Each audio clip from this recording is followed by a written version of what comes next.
Oh, wait, hang on. Let me switch to my. I thought you were gonna do like a dual live stream with me. That's cool. 1 second.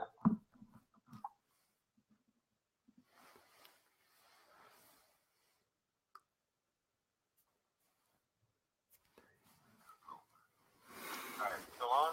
Still here, still here.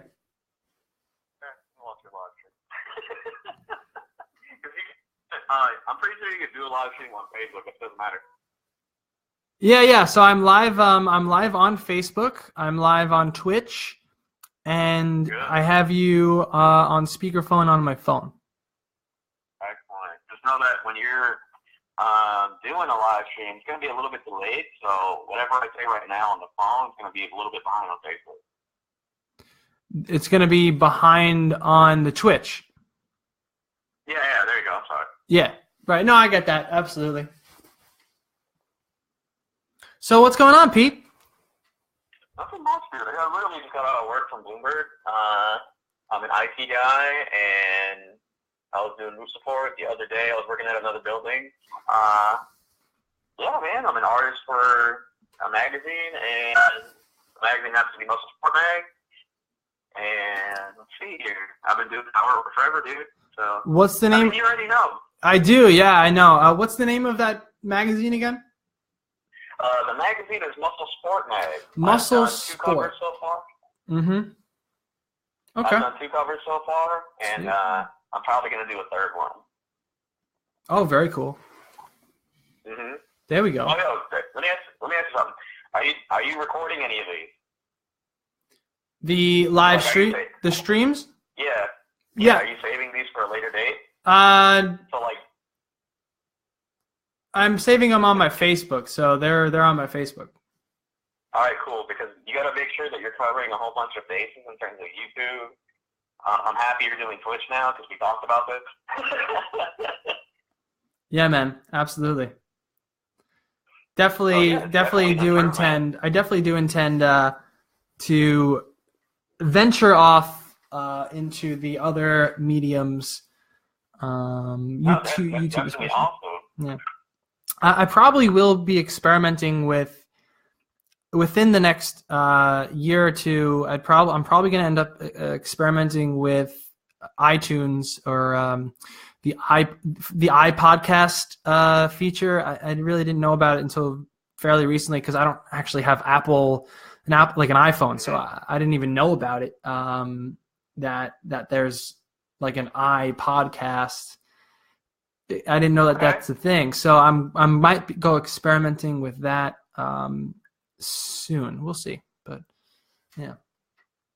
You mind if I do a plug real quick? Dude, go for it, man. All right. So I'm not the only person that's doing stuff for a fitness magazine, right? I don't know if you remember VIP Savino. Yeah, I do. Yeah.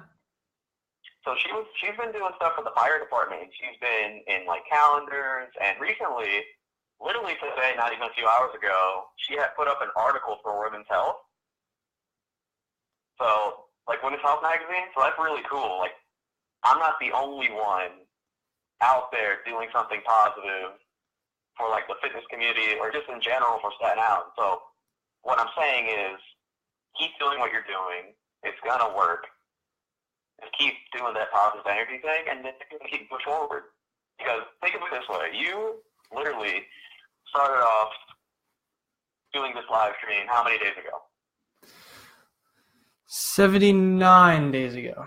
78 days. Okay, so where are we at now? We're on a whole platform. We're finally talking on a live stream like we said we would. I've made different advances, so have you. We're both working. And it's definitely a positive thing that's happening right here. So keep doing it. Make sure it's saved. Make sure you're touching all sorts of bases, and you'll get more viewers. I appreciate that. I definitely think that you're right. The growth I've seen in the skill set side of things when it comes to social media, when it comes to being savvy with all this new tech that I'm just not accustomed to or wasn't accustomed to. I wouldn't call it like it is tech, but it's actually a business resource, right? Now, I want to plug the Staten Island Advance real quick because they reposted this article twice in the last 2 years, and it's about how a lot of businesses fail, right? And they always put online presence at the bottom, and that's wrong. In today's society, you need to have it up there as at least in your top 5, top 3 even, because why do all businesses fail? They're giving away favors, like small businesses. They're giving away favors to friends. They're giving away just their time, money, and resources away to people that aren't really appreciating the hustle and grind that they're really trying to put out there. And the person that pointed this out to me, and I'm going to do a selfish plug again, or unselfish plug again, Bruce Mann. I'm going to be speaking with Bruce later on the feed. You tell him that I told him, or you tell him that I mentioned him, because sure. This guy right here is one of the first guys of our generation to really utilize social media to advertise a business properly, right? He's doing it like, I'd say, like the 80s, 90s, early car salesman. You know what I mean? Like, I don't want to plug any other businesses or just smash any other businesses that I don't really know anything about. But Bruce is out there bringing in Intox Fitness to a whole range of people. Like, he himself told me, and I'm not afraid to quote this, that when he goes to Jersey, people tell him and say to him, power snap, be it at a club, be it at the shore, be it at anywhere. That's powerful. Yeah, man. Right? So, with him, other gyms have started to copy him. Because once you have a blueprint of something that's successful, people will copy you. Right? Yeah. And Bruce is doing a terrific job. Right? He is. And the sheer volume of content that he puts out is mind-boggling to me. Exactly, and it's every single day. Yeah. It's not on the hour, it's not on the minute. Yeah, very true. Like, and the thing is, people might think it's annoying, people might think it's like just bad, but look, it's honestly being bold and just being dedicated to what you do, because eventually it's going to get there. Like, this is a topic that I wanted to talk about on my own live stream, my own artwork live stream, but I'll probably do it now because it's on yours. Go ahead. The whole Staten Island Advance news thing with Pete Davidson, I'll be honest, he was like us at one point, going to high school, in the same school, in the same building, breathing the same air, doing the same type of work, and where is he at now? He stuck to something and he got somewhere, right? Another one, Joey Salads. Joey Salads is another guy here from Staten Island that literally put himself out there to get somewhere with a product that he felt was right. Doesn't matter if he caused any animosity or any type of conflict. He did it, and he's there. He's with other influencers out there putting out some type of video, some type of content, something funny, anything.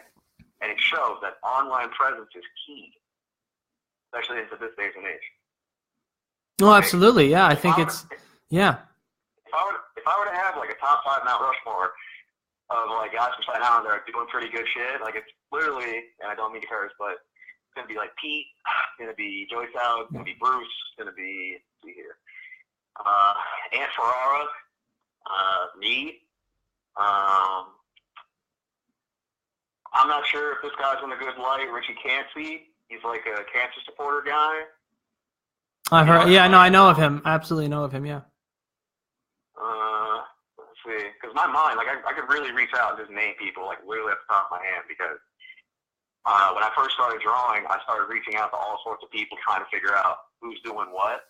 Yeah. And that's definitely a way to go. Like, there's this guy, I can't remember his name. I know his name's like Pascal something. Like, he's working at Sony now because he pursued a music career, right? And he thinks he's a producer now. But he's doing good. Like, literally, he's another guy our age. So we can do it. You don't have to have that 9-to-5 office job where you're signing in on some random webpage, clocking in and clocking out. Like, you don't have to be, and like, I mean, these jobs are definitely respectable. Like, you could be a union guy, you could be a fire department guy, like, you could be in the fire department, rather, excuse me. You could be a police officer, but if you have something that you're good at, you can pursue it and you can take it out there and see where it goes. And there's a lot of us that aren't doing that. Yeah. Right? We're letting it die to, like, I'd say, the pursuit of money and financial security. And there's nothing wrong with that. It's just a matter of that you're letting a dream die. And for what? Like, just so that you can make it to like next week. Like, you'll live in a life of regret if you don't pursue what you want to do. Like, you and I both talked about Gary Vee, Tony Robbins, the success people that made it out there by taking the gamble, placing the bet, and doing it. And I just named a bunch of guys that are doing something. Right? Mm-hmm. Yeah. I'll give an example of myself. I had to lose everything to understand that, you know what, maybe my artwork is something really good. Like, I've been doing it since grammar school, and I've been drawing shirts for over 10 years, and what did it get me? It got me an illustration job. It gave me a business. It gave me an office. I say this to you a lot, but I mean, it's true. Like, it got me out of a bad financial predicament. Like, it's there. And it gave me a lot of different things and just perspective on different walks of life, because I had to work different jobs to understand that it doesn't matter what the wage is. It doesn't matter what the service or task that you have to do is. It's a matter of like how much time you put in to dedicate yourself to that job or that craft, figure out how successful you're going to be in the future, because it's planning. Like, they'll say that it takes one brick to build a wall. If you hate the fact that you got to lay that one brick to build that successful wall, then you'll never be good at it. If you don't enjoy what you're doing, you'll never be good at it. I go back to losing everything because everybody knows on Staten Island I wanted to be a nurse, right? It was something that I talked about in high school. It's something that I talked about like literally through each and every single year of my college life. And what happened? It didn't work out. It just fell apart. I watched people graduate. I watched people just go on and do what they got to do. And you know what? There's some of them that are doing it, and I like doing it every day, 7 days a week, whatever, and I'm happy for them. But there's others that literally left the profession because it's something that they didn't really want to do. It's something where it's like they got this test bank or this answer key or this person helped them through it, but in reality, that was not something that they wanted to do. It's not something that they enjoyed. Yes, they got the test grade. Yes, they passed the license. However, they did not enjoy the profession. So I guess what I'm rambling about is like trying to figure out what you like to do and how to turn it into a successful business. Well, then, at the end of the day, let me ask you this. What's up? Because, even I'm kind of curious to know the answer to this, but I'm sure some of the people that might be listening in on this, they might be curious to know what you think about this.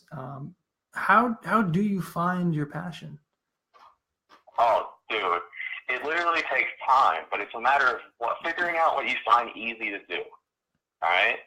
Like, I was made fun of for drawing people over and over again, and I could name names to the point where it's like, oh, this didn't look like me, or there's something wrong with my nose, my eye's not right. Like, I took that negativity with me with each picture I drew, and it pushed me to get better, right? Now, everybody also knows I used to sing, too. I don't do that anymore. I don't have the time. I don't have the dedication to do it. But I did get to the point where I was a tenor in chorus. I ended up recording a few things. I ended up still singing in college and going further with that, but I never took it to the next level because I found myself liking my artwork more because it allowed me to reach a larger audience, and it gave me money to do what I needed to do to make that get better. So I segue back, figuring out what you like to do, because that's what your passion is, and then figuring out how to monetize it or make it into a business, or monopolize it rather, excuse me. Like how you can figure out like how people can pay you for your time. Because that's all what this is. Like you go to college for a degree, right, to get a job in which you got the degree for so that people will appropriate your time to a monetary value. Well, you'll do that service for that money, right?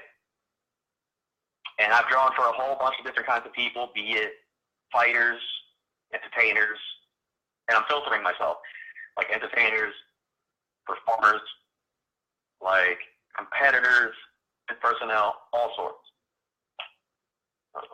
Right. people, each of them, dedicated themselves to that craft or that business or that service, just their time, so that somebody would pay them to do it, right? Yeah. Like I really don't understand. Like, I get it. The easiest task would be taking the safe route, doing a job where you'll get paid to do it and you're safe and you're okay. But what about that thing that got you and made you happy? Like, how many guys do we know that were in a band at one point in their life, but they never got as far to seeing the end where they made a record, they were signed by a music company or something. They made an album.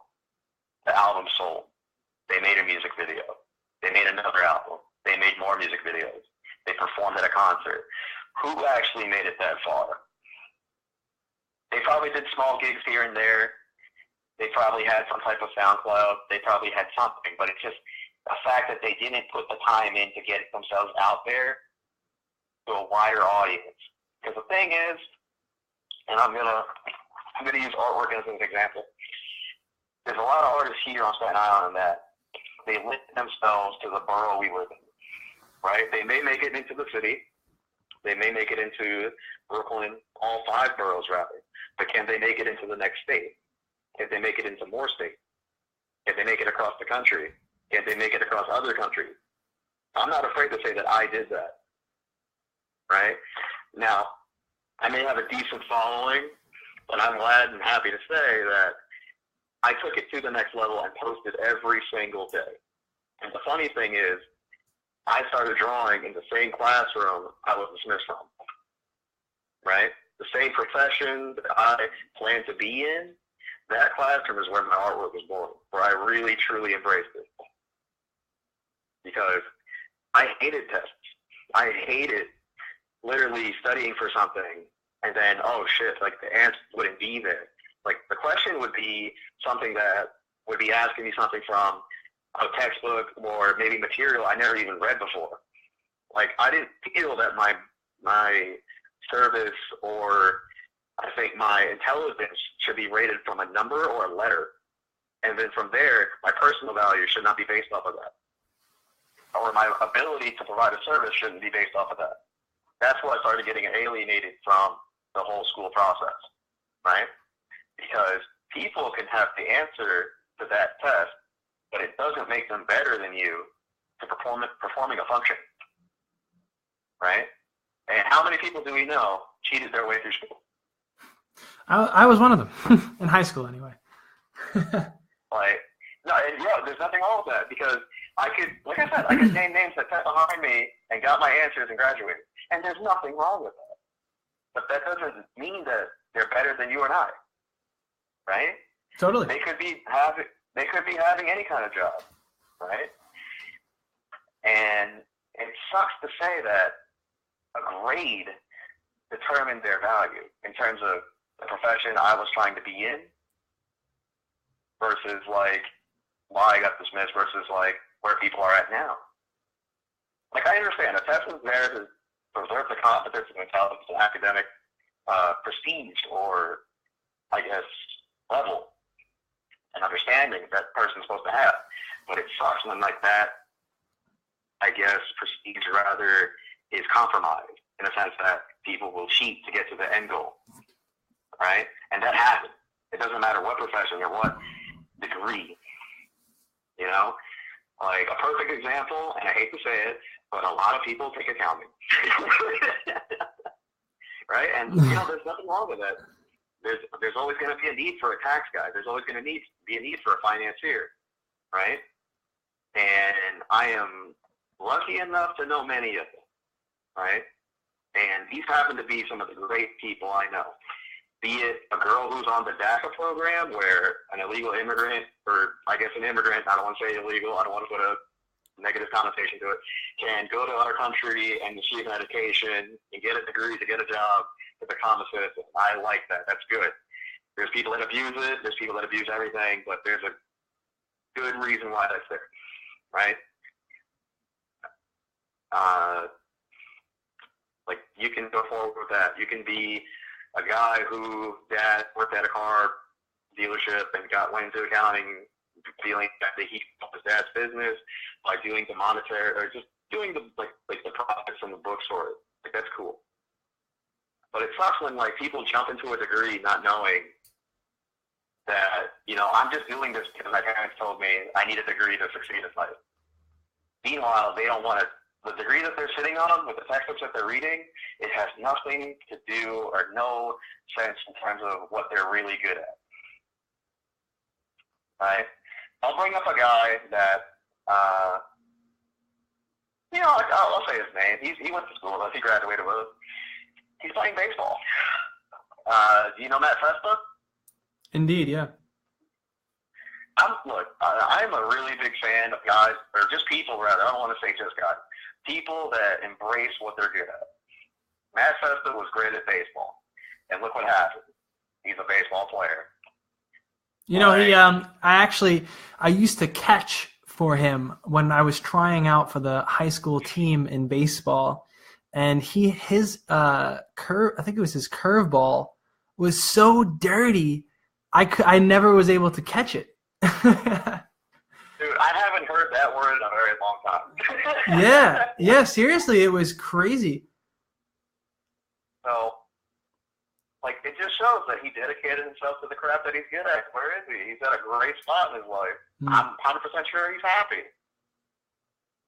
Like, once again, we segue back to me, where it's just like, I would draw all the time. I would draw every professor, every teacher, every hot girl, every weird-looking kid, every crazy expression, every hand gesture I could possibly get my hands on and look at so that I can get better.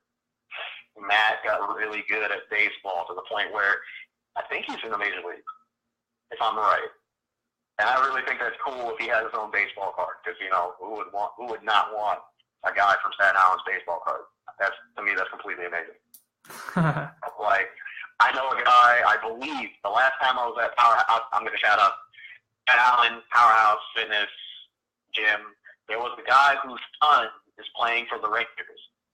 I don't know if that's true or not, but I remember, like, maybe about a year and a half ago, the guy's father came into the gym crying because he was so proud that his son is going to play for the New York Rangers.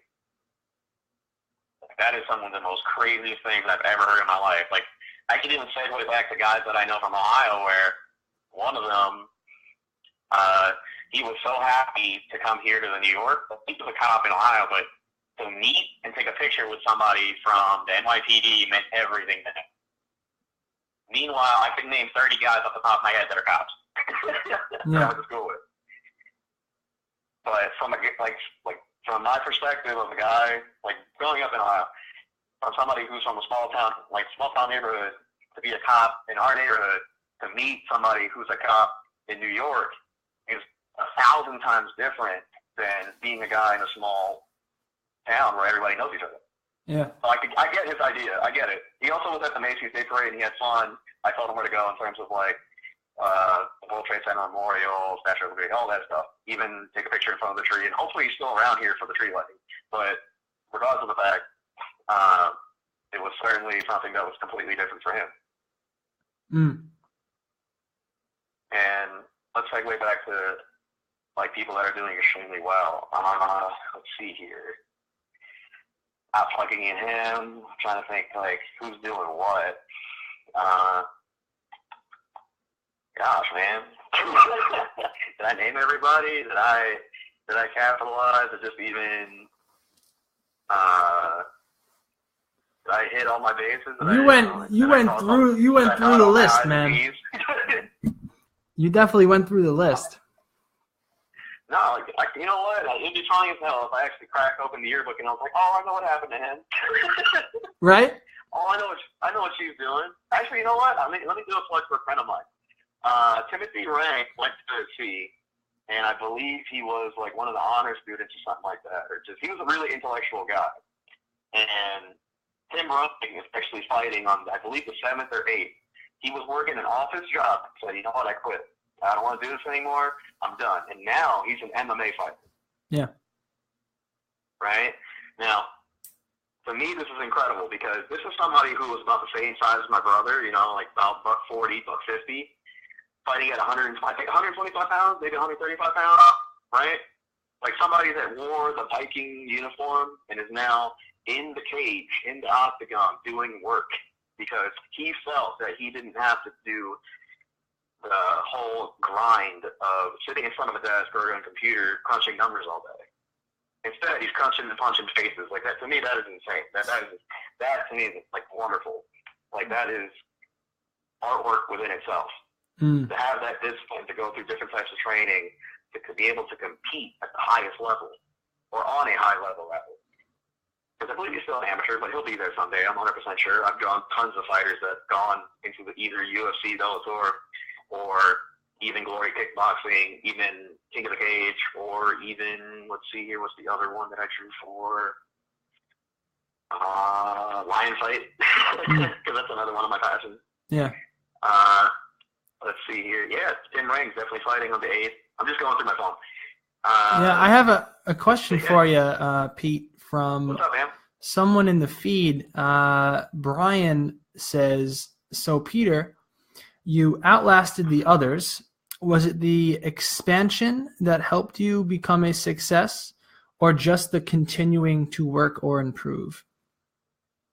Okay, so let's see here. There's a lot of successful artists out there, because that's my field. I'm also an IT guy, but that's a whole other thing. But regardless, for me, it's the constant work ethic of wanting and desiring to improve. You know, like my ex-girlfriend, she used to say that I don't understand why you have to always prove yourself to people. You don't have to. To be honest, if you really want to be successful, yes, you do. You have to be mad. You have to be crazy, because you have to believe that either one, no one is better than you, or if not, you have to believe that you have to constantly be better. You have to, I always say, if you look at my Instagram, Mr. BB3K, MRBB3K, I always say be one better. The reason being is that if I suck today, I better be good tomorrow.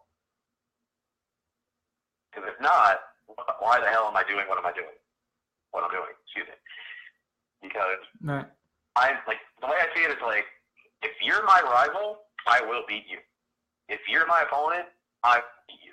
If you're my peer, I will help you to get to where I'm at, and we will go and we will go up and get successful together. Right?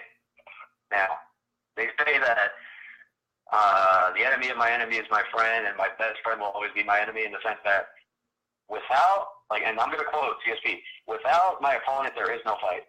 There is no value. There is no sport. It is essential to have somebody to compete against in order to have your craft be valued. Now, people say that the only person I need to compete is with myself. Sure, that's all right. You can compete with the man in the mirror every day, but are you really measuring yourself? What are you, you have to have something that's greater than you. Because in order to be measured, you have to have something smaller in order to measure something bigger. You know what I mean? You have inches, then you have feet, then you have miles. Are you going to be the inch? Are you going to be the foot? Or are you going to be the mile? You got to really know where you want to go. To answer that guy's question, it's just in order for, the way I've got successful, in order for this to be better, I had to admit to myself that there's somebody better than me out there, and I'm going to beat him. And be it where I was a bouncer, or I was a mover, or me working out, I knew that if there was a guy better than me at doing something, I was going to beat him. I was going to figure it out. Be it if I'm in the gym on the bench, on the squat or the deadlift, or in my artwork, it's going to be drawing something way better than this guy. And my favorite thing to do with my artwork, if anyone draws the same person as me, and it looks better, you best believe I'm going to beat you of it. Or if you draw somebody that I drew and it looks like shit, I'm going to let you know. And it's not being cocky. It's just a matter of that you're not up to par to do the same thing as me. No, I don't think you're cocky. I think that I think you're ruthless. Well, I mean, I have stories of things that I've done in terms of, be it on the physical sense, and the artistic sense, and the academic sense, right?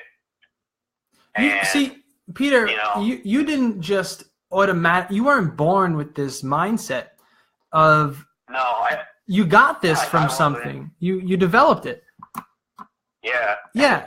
Really, this mindset came from pain. This mindset came from failure. This mindset came from proving myself either to my parents or to myself or to my family that I can do this, be it with my artwork or just whatever I put my mind to.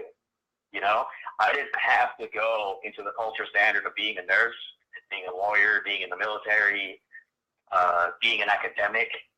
Because, dude, I didn't learn how to read until I was about 4. Like, not 4, but I learned how to read late. Like, and it was really hard in the sense that, like, I was struggling in the first grade, the second grade, the third grade, the fourth grade. Like, it sucked. In the 5th grade, I kind of figured it out, but I was like, shit, this is good. If I get better at this, then definitely sure I can get better at everything else. Like, I'll never forget in the 4th grade where a teacher took away my notebook where I drew everything from because I wasn't paying attention to her. Because I felt that, yeah, I was getting a good, decent grade, but I was doing enough that I could just draw and escape. So that whatever you told me didn't mean anything. This was more important to me than what you had to say. Mm. You know what I mean? Like, it's always come from, like, having to prove something to somebody or even to myself. And then with loss or just pain, it became like an amplifier to get better, to recover. Like, I'm not I want to say, like, certain stories or certain things, but I really have to censor myself because I'm at a position where if I do say this story, that person could come back at me and be like, no, it wasn't. They could recant it. But in reality, I know the truth. Or they're just going to hide it between either their licensure or their degree or their job. And they'll be like, hey, no, like, this is where I'm from. This is where I'm at. I'm like, no, dude. I was there. I saw this. I did this. You have this because I was there, or somebody handed it to you. And I don't want to bring up that profession because I'm in a whole different world now, and the people in that world didn't value what I did then, and they most certainly won't value what I do or say now. And it just sucks so that, like, in a profession where you're supposed to care about people, they were truly some of the most cutthroat, vile, disgusting, like, as you said, ruthless people, because it taught me to be that. It made me turn into that. Because that time in my life was literally hard. Like, going from job to job, trying to figure out when my test was, when I could study, and then at the same time fighting off my commute with just the shit people that were involved in it. Man, I could tell you stories where it's just like, I remember being jumped by 3 people with my brother going to the gym, knowing that I had a test the following day, and I told them to stop. I did win, but I did stop fighting them simply because I didn't want to fight it anymore. I didn't want to get hurt anymore. I didn't want to hurt them anymore, and I really wanted to figure out that test. Like that, like I go back to that thing where I said before, where a number or a letter literally became what my value was. And if I failed, I felt like shit. Because I wasn't that letter, I wasn't that number, I wasn't that passing grade. Like, that shit just blew my mind. Right. And when I finally walked away from that, it opened my eyes to what I can do with what I could truly commit myself to. And that was my artwork, working out, and networking. So let's jump a little bit to a question from someone in the feed, a little different than what we're kind of discussing right now. James, I wish I could see this feed. I wonder if I'm only able to see it and no one else is. No, I'm watching it. I like it on Twitch. Are you? Yeah, well, go to Facebook then. No, I'm on Facebook. I'm really like, I'm on my phone with you. Yeah. And then I'm on my Surface, and I'm like, where is this feed? Like, what is this? Yeah, check out. Well, you know what it is. I probably have to. If you go to my page, you might see that I'm live. Wait, where we go? What's going on here? Yeah. Okay, so what? My brother is watching me. This is funny. Yeah.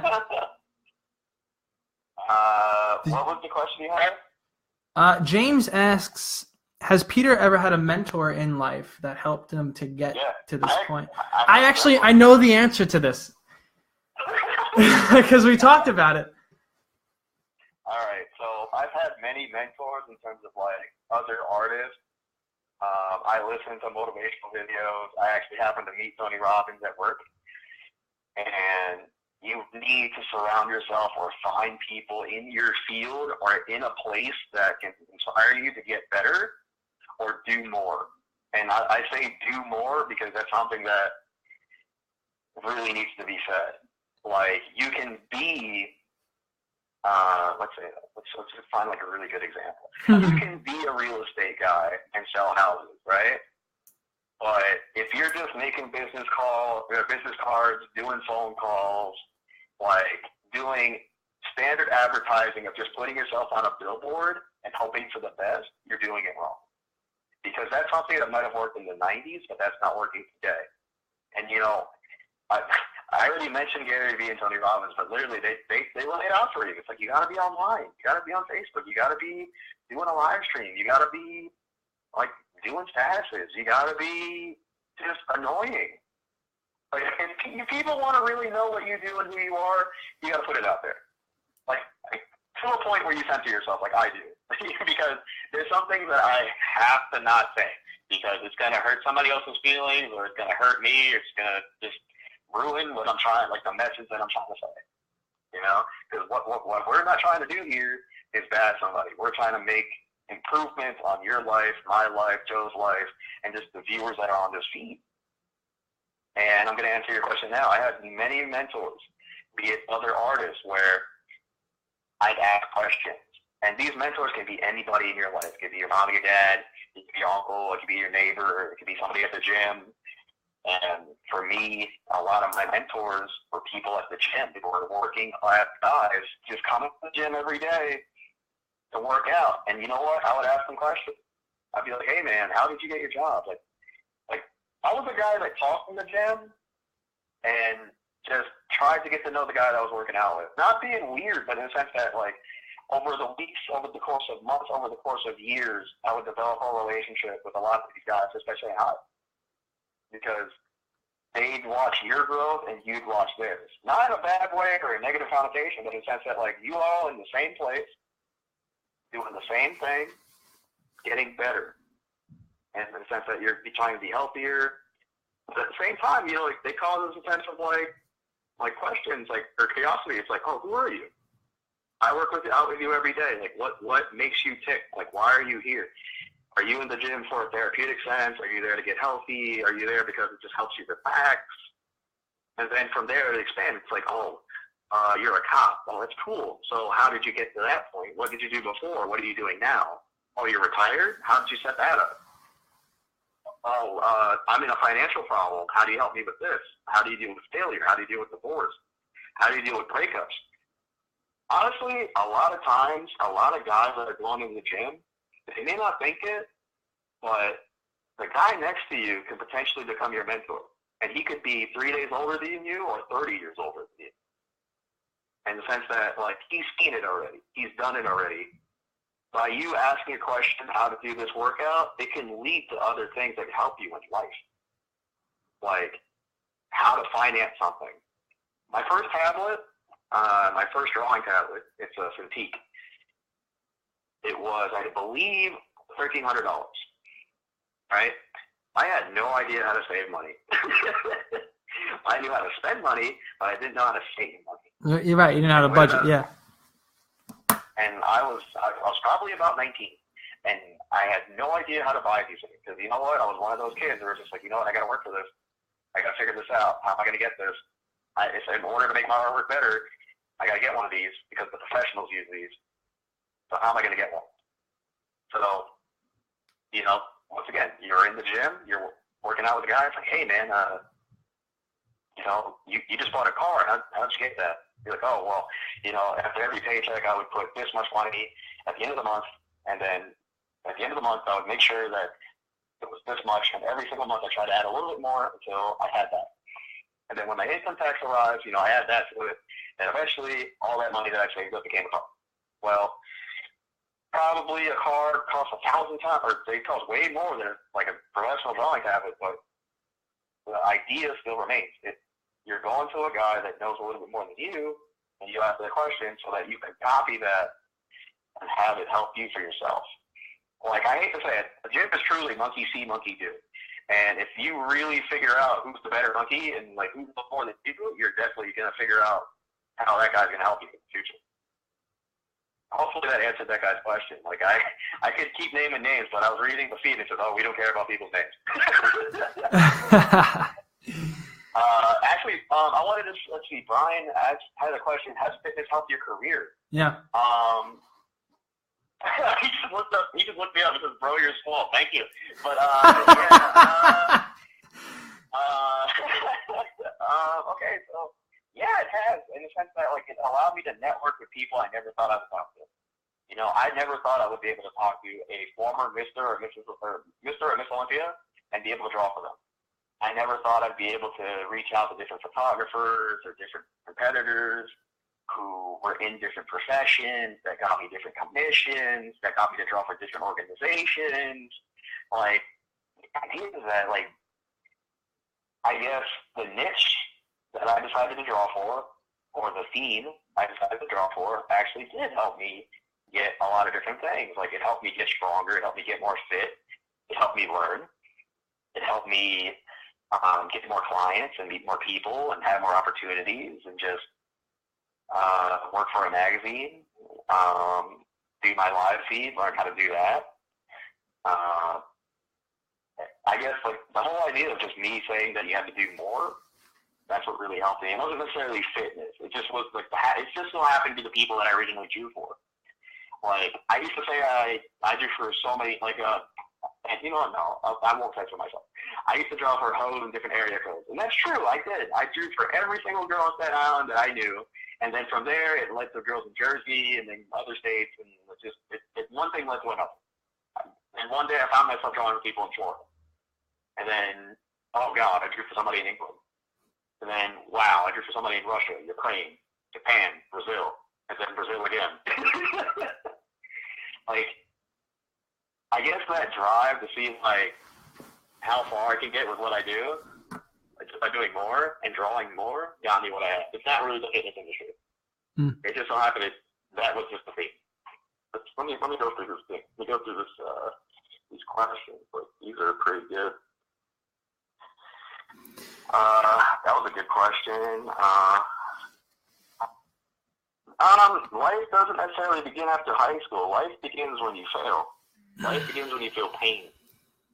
Like, that's when you know, because that's when you really feel that you become an adult. Like, you have to really suffer to truly grow. You know, you have to go through some type of animosity to get through something. How do you remind yourself of the lesson that you learned from your failure? Is there anything that how do you do it personally? Because I know that. How do I remind myself? Yeah, because and I say this because I recently went through something that reminded me of something that I should have learned in the past that I did again, and I'm mad at myself because I didn't learn. Not that I didn't learn the first time. I saw where I went wrong the first time, but I didn't. Maybe it wasn't. Maybe I didn't put a system in place to allow that to not happen again. Number one, or I didn't allow myself to review the thing that got me off track in the first place. Well, all right. So I'll openly say this. I went to nursing school twice. Right? I tried. Actually, no, maybe 3 times. I failed out of CSI and I failed out of St. Paul School of Nursing. Well, rather, excuse me, I was dismissed out of St. Paul School of Nursing. When you say that you had something happen twice to you, well, you know, the past tends to repeat itself, and that's why we call it history. So you either learn from it the first time, or you learn from it the second time. The third time, it's like, oh my God, why are you doing this to yourself? And then you got to figure out that why. You know, it took me to figure out my why when I completely lost it and I didn't feel any pain. where I physically just sat there and said, shit, I did it again.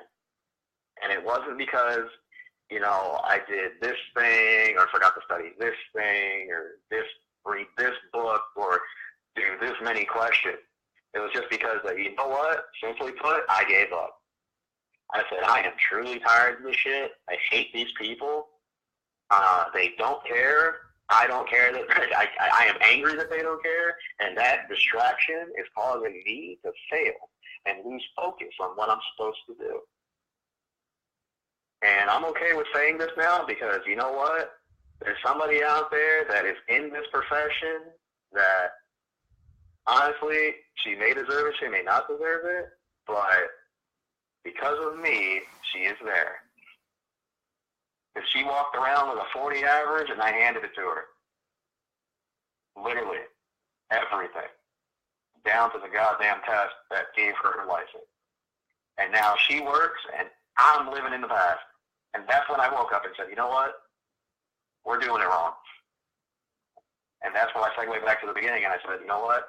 What the hell am I good at? Who am I? Because I had to fail that many times and to lose that many times to realize, you know what? My value isn't in that profession. My value is in my artwork. Because I committed myself to that. And I drew for this many people. I don't have a degree, but yet I work for a magazine. How the hell did that happen? Like, I was able to draw for tons of people across so many places around the world and get paid to do it that I didn't realize I became a professional.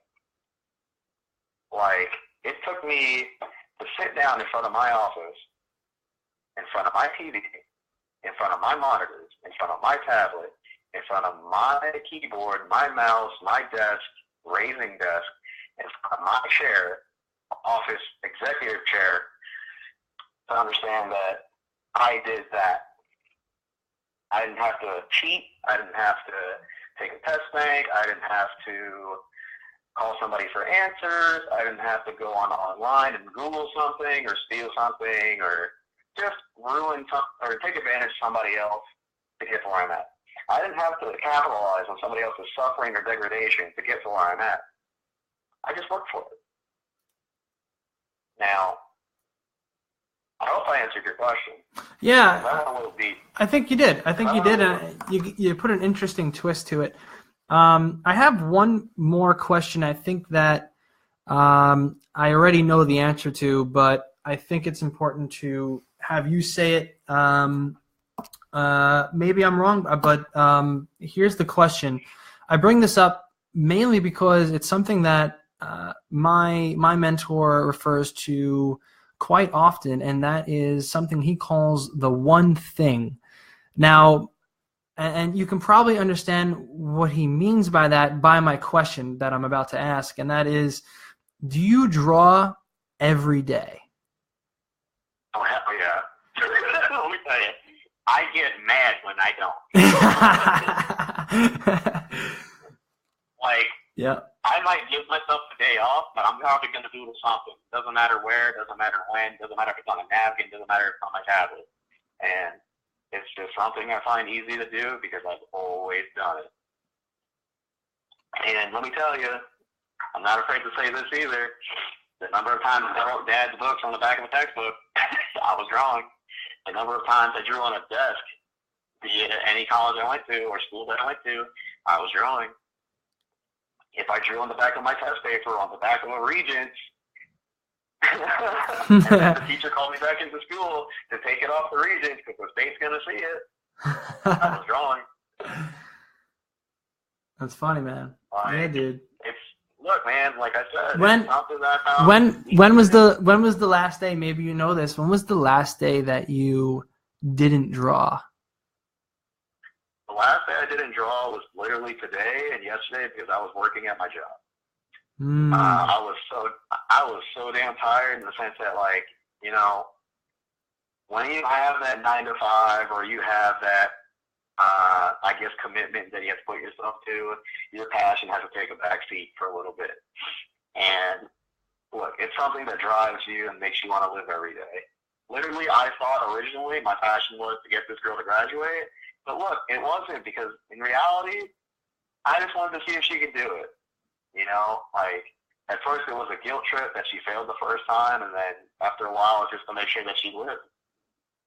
And for me, that was for the reason for my time for living for a little while. And I'm not afraid to admit that. And, you know, I woke up after I realized that was gone, and the real purpose I was living was because I was drawing every single day. And that's something that I literally did every day. I did it when I was a kid. I did it when I couldn't read. I did it when I had nothing to do. I did it when I had nothing at all. I did it when I was broke. I did it when I had money. And it just allowed me to relax and feel like me. And it just so happened that I ended up making money with it. It just so happened that I ended up getting successful at doing it. It gave me different opportunities, and it gave me my office. It gave me so many things. Like, it gave me the headphones that I'm talking to you with right now. It gave me the Bose headphones that I'm working, or that I have up in my room that I'm supposed to be using, but I'm not. I'm using my old ones. It gave me the surface that I'm looking at. I'm talking to you, or not necessarily talking to you, I'm watching the feed on. Like, it just gave me so many things, man. And you know what? Like, the funny thing is, the tablet that I first started drawing on 3, 4, maybe 5 years ago, it was a free one that I got with my phone. And I took it and I ran with it. And honestly, I can tell you the story. I remember I took a test and somebody sitting next to me spilled water on my bag that had the tablet in it. Let me tell you, I didn't care that I had a test. I wasn't even done. I got up, I flipped out, I opened the tablet, unscrewed everything, literally took the case off, started like getting the water out of it, because my artwork was more important to me than that test. Like, I wish I woke up then. Like, I did. I did. It took a while. Yeah. Like, it took years. But like, I wish I woke up then, because I remember this. Like, to the exact questions that I picked, to who I was sitting next to what I ate that day, to what bus I took, to what time the test was, to everything. Like, in that moment, the only thing that mattered to me was that tablet, because I had, I think, 3 or 4 commissions. I had, I think, 2 other paintings I wanted to get done. I was drawing for somebody in the Redskins. And I was like, you know what? Like, fuck this test. My art was more important. I ended up passing that test, right? That's but the good. professor wanted to throw me out.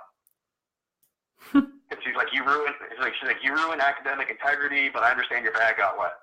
And I'm like, yeah, I'm going to sit by myself from now on. But I'm just saying, like, this tablet means everything to me. Yeah, yeah. Like, this is, like, I remember, like, my first commission, like, literally, like, my first expensive commission, it was some guy from Brooklyn.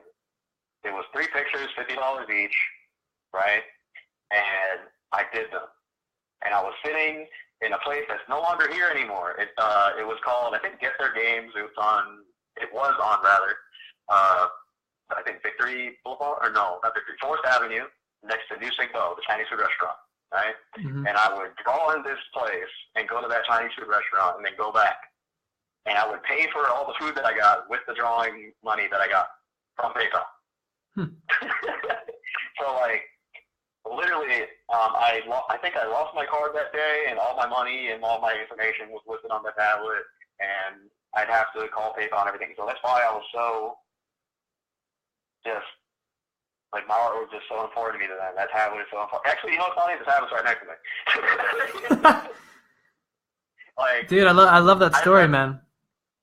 No, literally, like, it's something that,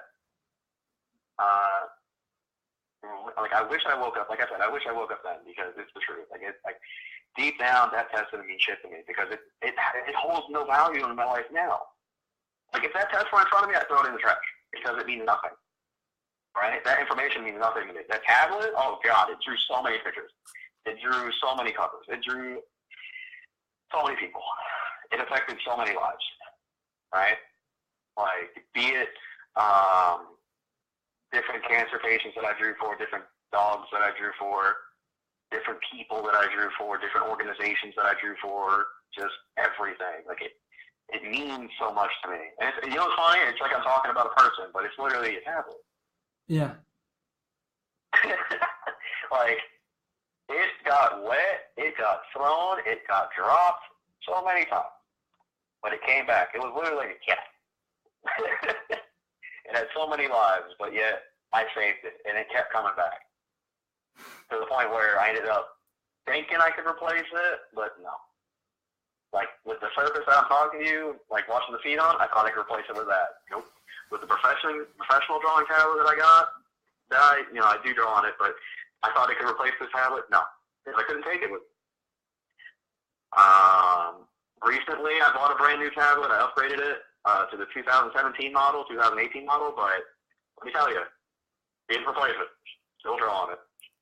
Of course, it never will.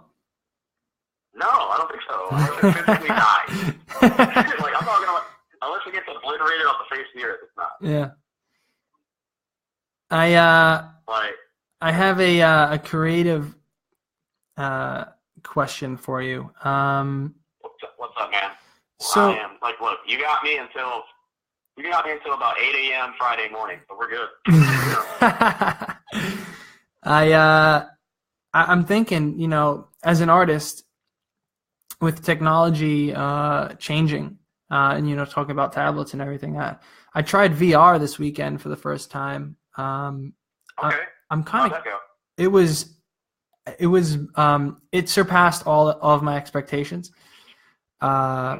And have you ever actually tried a virtual reality headset yet? Yeah. I'm an IT guy. I get to test these things every once in a while, and the things that scare the hell out of me are actually VRs and 360 cameras. Yeah? Like literally, I remember I tried my first 360 camera, and my cousin posted something on Facebook with his 360 camera, and I felt like I was going to throw up. Just simply because, like, the world was literally all around me, but, like, I knew my perception of reality, like, what was in front of me and stuff, but what I was seeing was not what was truly around me, and that, like, kind of scared shit out of me. With VR, I'm like, everybody usually, they jump on either, like, a video game or they try an app. Man, I kind of went a little extreme, and I played a scary game, and I was like, I'm not feeling this. This is bad. Like, I am not in a place where I want to be. And in reality, I'll say this, I'm only afraid of things I can't stop physically. Like, if I can't fight it, if I can't physically stop it, if I can't press a button to turn it off, oh shit, I'm afraid of that. Yeah. Like, so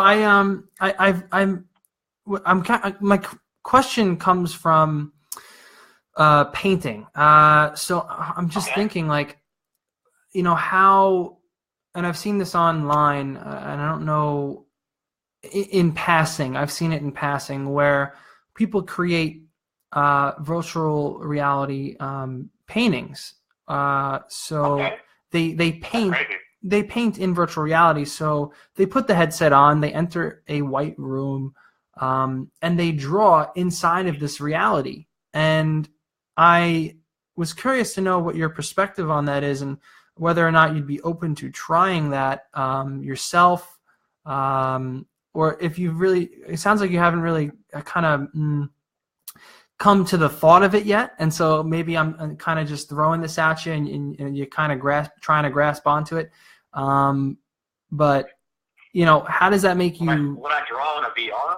Yeah, what does that make you feel like? Because on VR, you have these in PlayStation, let's just say PlayStation 4 is the utensil is the box that I used for VR, and I have these remote controls, and I can use those remote controls to replicate my hands and what I'm doing with my hands. Now, I'm curious to know if there was a brush out there, in a room where you can kind of utilize VR in a way where you can draw in the middle of the air, 3D or 2D. I don't know. I'm just thinking, like, I'm just trying to get creative here. That could be new. That could be fun. I'm sure it's being tested out there. But have you ever seen anything like it or heard of anything like that? Well, yeah. I mean, like, art has evolved. Like, for the most part, you'd have a medium, and then you have the artist. They'd be drawing on paper, or they're painting on a canvas, right? That evolved into people drawing on a digital platform, in the sense that they were drawing on tablets, they were drawing on different whiteboards, they'd be drawing on different light tablets and whiteboards, like smartboards, like they've drawn those. I think VR is like the next evolution of it, in a sense that there's nothing there in front of you. You know, in the first two, you need something in front of you. Like you need the tablet, you need the piece of paper, you need the stylus, you need the pencil. In this scenario, you're wearing a headset. You're not truly grabbing anything. Because in order to draw, you have to physically feel the paper. You have to physically feel the canvas. You have to have the brush in your hand. You have to have the pencil in your hand to feel the strokes and put the lines down. With virtual reality, it's like, am I really doing that? Is my mind doing that, or is my hand doing that? I don't want to say it's a perversion of what art can be or what it could become, but it's certainly different, it's strange, and it's also scary because something that I deal with every day is fake artwork, you know? Like, there's real illustrators that draw things, and there's photo editors that say they're artists, and it turns out that they'll edit a person's picture to look like somebody drew it, but it's not. And, you know, I have to contend with that every day. I think with VR, it's like you're taking away the true feeling of it, in the sense that your hand's not really on something. Like, you're not feeling the paper, you're not feeling the tablet, you're not truly drawing the image. You're, like you said, that there was a remote control, right? It becomes something where it's like Tony Hawk Pro Skater 4, where you're creating a map. But there's presets of things that are already there. Like, if you could wave your hand up in the air and that's your brush, if your finger were your brush, right, and you drew a line, that's your line. Your brush is your finger. But you're not really feeling anything, but it's still your line. If you're using a control to do everything, that could be, like in my mind, that could be wrong. Like, because honestly, like, there's guys, like I said, like I segue back to fake artwork in the sense that, like, I have to contend with these guys every day because they can produce more stuff than me because it's not real. Now, virtual reality, not real. Yeah. You know, like, it's a strange perspective on the whole idea, but I'm not knocking it because I can understand using a VR to say you want to live stream yourself doing something, like playing a board game or playing a board game or doing some type of activity. Like, I did that. But it's so hard to truly grasp artwork because you have to have your hands involved. You have to be touching something. You have to really be feeling the medium. Like, if you're, okay, so let's go back to artwork. If you're a sculptor and you use clay and you have a VR, right, you have to feel the medium you're using, right? There's nothing there. Did you really sculpt that? Like, if it appears on VR but it's not in front of you, did you really make that? You know? Like that's the thing that really boggles my mind. Freaks you out a little bit, huh? No, not really freaks me out, but it's just like, like, is that really real? Did I actually make that? Yeah, all right, I gotcha. Yeah. Because, like, for art to be art, it has to be valued by either A, the artist, or B, the viewer. And then that viewer values the artwork by giving it an opinion, right? And that opinion is if it's real or if it's good, if it's bad, and that's when it's artwork, right? Yeah, I got to tell you, I went to a gallery last week, and I don't really go to galleries too often, but there was a painting there that really struck me in the way that it made me feel. Okay, see, that's why it's artwork. Yeah, and I definitely appreciated that artwork more than some of the other things that were there. Some of the things that kind of just, maybe some artwork just speaks to you in a way that other artwork doesn't. And that's what I'm starting to figure out. And that's pretty cool. Different perspective. Yeah, it's interesting. It's a different perspective. Like, there's different types of artwork, and there's some that I don't appeal to. Like, I hate abstract because it doesn't look like anything. Like, there's a girl that I know her name's Karina. She's well known for making abstract artwork that doesn't look like anything. And she puts it on bags, she puts it on shirts, she puts it on so many things. And the whole idea is artwork because it's valued, right? It draws the eye. It makes people look. It causes a reaction. Okay. So yeah, it's artwork, but it's abstract. So to me, it doesn't look like anything. Yeah. Like I'll be real. It looks like shit. Like. Yeah, dude, I get it. I mean, I get it. Yeah. I'm like, look, you bought $85 bags from that guy that sells bags by Central Park, and then you put your artwork on it, and then you sold it for $40. Okay, I get that. That's cool. You just put your artwork on a medium and you sold it. That's your business. That's great. I'm proud because that's how she got successful. Now, you'll see artwork of like a guy that I guess they'll draw like a soda can or a toilet bowl, right? And they'll be like, yeah, that's artwork because he replicated that. He made that with his hands. Like he made that. He drew that out perfectly. But then you'll have artwork where it's like, this dude traced this picture and he says it's his. But in reality, it's not. Because he didn't really draw that. He traced it. Or he vectored it. That's the other word for it. No, it's not artwork to me. Or you'll see a guy that, and this has happened, you can Google it, he had his gallery and he put a random toilet in the middle of the gallery and said that was art. I'm like, no, it's not. That's shit. Like, that's, like, you literally just put a toilet there. Like, the thing for something to be artwork, like, I mean, for me to have that reaction, it makes it artwork, but it still sucks. I'm like, come on, dude. What did you even do? Or, like, you go to an art gallery and you see a painting of a square, or, like, you'll see a blank canvas and you'll be like, oh, that's art. I'm like, no, it's not. It's a blank canvas. It's a square. A kid can do that. Yeah. Or, like, things that are cool. Like, when you see, like, an elephant or a pig paint a picture. Like, that's dope. Or, like, a dog. Like, I've seen that. That's dope. Like, to me, that's art. I get that. Or the guy who drew Kanye West kissing Kanye West and was paid $200K by Kanye West to take that picture down. That's artwork. Like, to me, like, that's artwork. Why? Because it caused Kanye to flip out and be like, dude, I cannot have that on the California freeway to have everybody see me kissing myself. But in reality, that's what he does. I do love that. Like, to me, like, artwork like that, or it's like portrayals of things, like, that's cool. I like that. It looks like something. But stuff that's abstract just doesn't look like anything. Like, I don't like Picasso. Like, it's not me.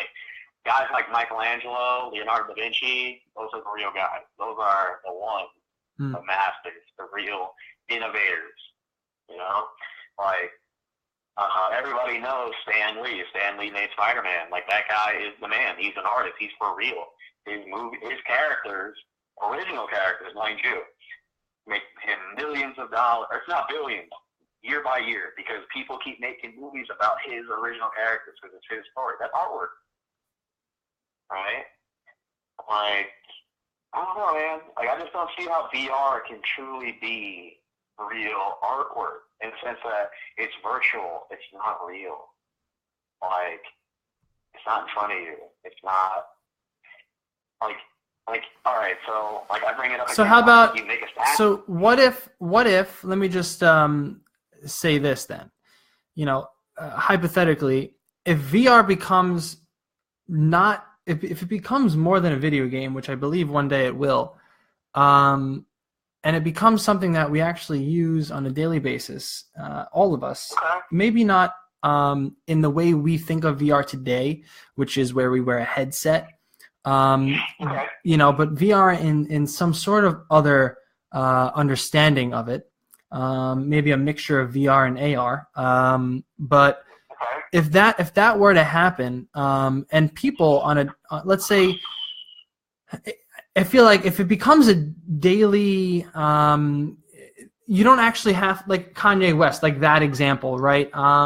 If Kanye West was going about his day and that virtual reality artwork that someone created actually affected him, you know, in that day, then maybe it could be. But I think that's so far-fetched for us to really conceptualize at this point that we can't really know. Yeah, I mean, like, okay, so for, like I said, artwork to be artwork, it has to be valued, it has to cause a reaction. For VR to be God, like, I don't know. Okay, so there was an old movie with, I think, Aaron Brockovich and Sylvester Stallone, Demolition Man, where they had their version of VR, right? Like, and I think in the movie they had kids through test tubes. It's just everything was futuristic. Like, they didn't have real food. They ate, like, pills or, like, stuff that looked like a corn puffs. But, like, it wasn't things that we valued to be real. Like, I go to that movie because there's a scene in it where, like, they're supposed to have sex, but, like, they don't. They have, like, flashing lights, and they wear a headset. To me, that's VR. It's not real. Like, it's not something that's happened in front of you. Like, it's awkward. It's strange. It's not the real deal. Like, I go back to the Science for the example, and I wish you used it, where a guy would make a sculpture out of clay. If you did that in virtual reality, it would exist only in virtual reality and not in the real world. Right? Now, I could bring in my thing with 3D printing, where if you made something in virtual reality and then you ported it over to a 3D printer, maybe that could be artwork, because then it exists in a real plane, not the virtual one. I like that. See, I like that idea. See, now you're speaking my language. Oh, yes, because, like, I'm trying to tie the two together, yeah. Because for me, for it to be artwork, it has to cause a reaction. It has to be real. It has to be in front of you. And in virtual reality, the thing is, it's virtual. It's not real. Like, did you really? Like, in my mind, it's like, did you really make that?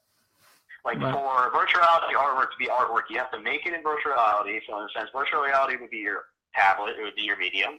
So you'd have to bring it into the real world. So you'd have to print it, in a sense, via on paper, or you'd have to 3D print it. And the funny thing is, I do both. Yeah, you do. You do. Yeah, absolutely. And I have a 3D printer. So it's like, yeah, like, it has to have that. It has to have that place that allows it to come into the real world and not just the virtual world. Because, yeah. Okay. Like, all right. That's fair. Yeah. Like, I had to bring up that movie so I could, like, kind of put my thoughts together. Mm-hmm. No, I think you worked through that good, and I think I caught on towards the end of that. You made perfect sense, and you definitely clicked with what I'm thinking too. So, dude, I highly appreciate you coming on. I really had a good conversation with you. Dude, I could do this any day of the week. We did this in the ferry like 8 or 9 times already. That's very true. It's about time we did this for the live stream, and, you know, it's cool to see you grow into what you have. It's good to know that you're doing well, because that's one of the things I do as an artist. I wonder, and I think, like, what happened to the people I know? What happened to the guys I went to school with? What happened to the girls I went to school with?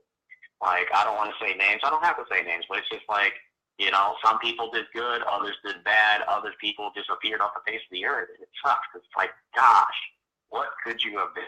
Like, this whole live stream for me was about figuring out what people's potential could be, what people's potential passions are, rather, and what are they really committing themselves to, and, like, are they even living? Because I had to go through my thing to figure out that, you know, I wasn't really living. I was just looking for the grade, looking for the easy way out, but doing it in a manner in which caused me the most stress and pain that I probably would ever feel in my life. But in the sense that it caused me to embrace something that I found easy to do, that I found passion doing, and found success doing. So, you know, I'm hoping that people that watch this live stream understand that, you know, you don't have to do the things that your parents told you to do in order to be successful. There has to be something that drives you every day to want to be that. And I hope that people embrace that. Like, because if they let it die, then are they truly living? You know, like, that's literally what this was. And I'm happy you allowed me to express myself on this medium, to this platform, on your platform. And I'd be glad to do this again. And hopefully, you get to the point where you're at a status where you can come down from my level, because you'll be at your peak, and you could be on my live stream or my video content to do what you do and explain how you got there. Because that, in reality, is true social networking. Like, that is how you show, like, you got from some place to another by telling you your story. This is what social media is for, to tell a story, to convey a message, to get yourself out there. Like, Pete did it, I did it, Joey did it, Ant did it. I could keep naming names that did it because I know people are reading about them. I know people are following them. I know people say shit about them, and I know people praise them. Be it good or bad, fake or real, virtual or in reality. They do. Now, hopefully, in a way, somebody took away something from this live stream, and I hope they did because, like I said, you're either living or you're not.